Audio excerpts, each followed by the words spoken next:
Hello बच्चों, let us read the question. A uniform rod of length 1 meter having mass 1 kg rests against a smooth wall at an angle of 30 degree with the ground. Calculate the force exerted by the ground on the rod. Take G is equal to 10. तो question के अंदर हमें दिया हुआ है ये wall है और ये फ्लोर है। वॉल स्मूथ दी हुई है और against this wall a rod of length 1 meter is kept. This is the rod of length 1 meter. The length of the rod is 1 meter and the mass is given as 1 kg. Mass of the rod is 1 kg. सबसे पहले हम इसका free body diagram draw करते हैं। यहाँ पर road का this is the centre of mass. Centre of mass एकदम सेंटर में होगा रोड के, तो इसका वेट होगा weight is equal to mg in the downward direction. Question के अंदर दिया हुआ है कि वॉल स्मूथ है, तो यहाँ पर सिर्फ नॉर्मल लगेगा N1 perpendicular to the wall और फ्रिक्शनल फोर्स नहीं होगा, जबकि फ्लोर पे फ्रिक्शनल फोर्स लगेगा। Let us suppose the frictional force is F और नॉर्मल इसमें एक्ट हो रहा है N2। This is the free body diagram.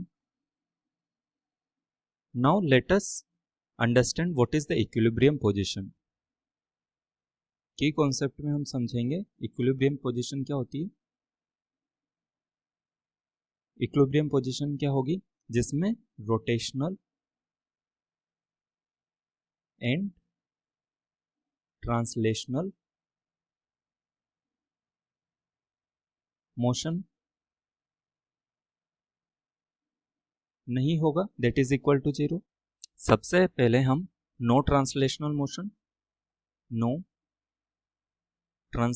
Motion, इसके लिए हम सारे फोर्सेस को इक्वेट करके बराबर कर देंगे। तो रोड पर टोटल 4 फोर्स लग रहे हैं, N1, N2, F and weight which is in downward direction.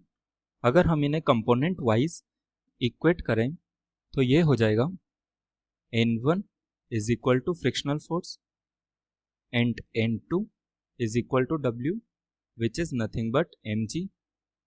Now let us write the equation for no rotational motion. For no rotational motion, let us draw the free body diagram of the rod. This is the rod, this is wall, and this is the floor. Angle between the floor and the rod is 30 degree. Normal N1 is acted due to the wall and N2 is acted due to the floor. Here frictional force F is acted due to the floor and there is no frictional force due to the wall because of the wall is smooth, and mg gravitational force is acted in downward direction, which is the weight. We can write torque. Torque is equal to R perpendicular into F, or it can be written as R cross F. Let us write the perpendicular distance of the points at which the forces are acted from point P. This is the perpendicular distance between the point at which the N1 is acted and the point P. This will be equal to L sin 30 degree, and this is the distance. This is the distance between point P and the point at which mg is acted. This will be equal to L upon 2 cos 30 degree, and perpendicular distance for F and N2 is equal to 0 because they are acting at the point P itself. Now let us understand the direction of the torque for each force. This is N1 and this is the direction of R. This is the direction of R. This is R. From this we can conclude that the torque will be in clockwise direction, R cross N1. This will be in clockwise direction. Let us write clockwise direction as positive. Similarly, for mg which is acted in downward direction, and this is the direction of the r. This is direction of r, this is r, and this is mg. So from here we can say that the r cross mg will be in anti-clockwise direction. This is anti-clockwise direction. Let us represent anti-clockwise direction by the negative sign. अब हम यहाँ से torque about point P लिख सकते हैं. Torque about point P due to N2, ये 0 होगा क्योंकि perpendicular distance between point P and the point at which N2 is acted are same, so it will be equal to 0. Or torque due to F will also be equal to 0. Now let us write the torque due to mg. We know the torque due to mg will be in anti-clockwise direction, तो हम इसे minus लिख सकते हैं, minus sine into perpendicular distance between, perpendicular distance होगी इनकी L upon two cos 30 degree into mg. Now the torque due to N1, ये clockwise direction में होगा, हमने पहले ही देख लिया है, और परपेंडिकुलर डिस्टेंस होगी L साइन 30 डिग्री, तो इसे प्लस लिखा जा सकता है L sine 30 degree into N1. और जो टॉर्क होगा, total torque about the point P should be equal to 0 for no rotational motion, तो हम यहाँ से लिख सकते हैं L sine 30 degree N1 is equal to L upon two cos 30 degree mg. Let us simplify this.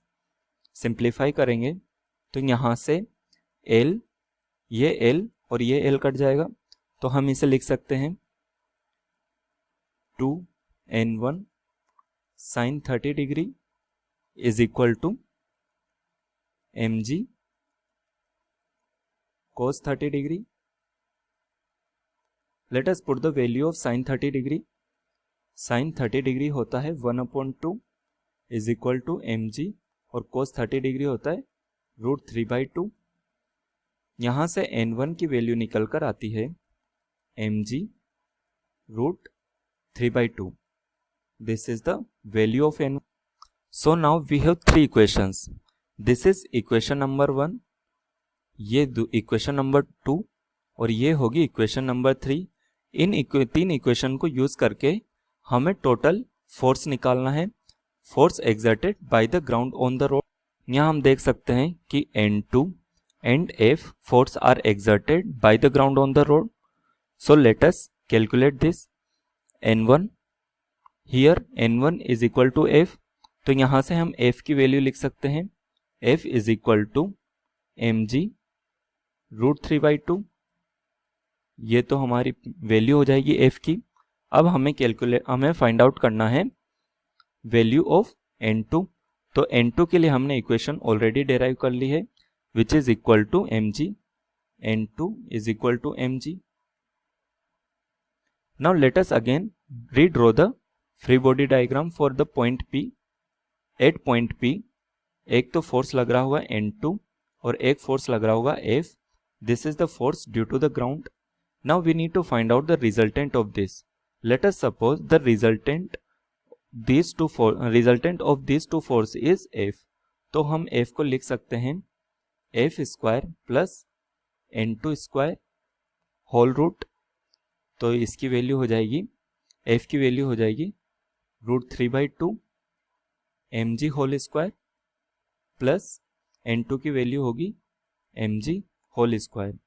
यहाँ से हम लिख सकते हैं mg √3/4 प्लस 1, तो इसकी वैल्यू हो जाएगी mg √7/4.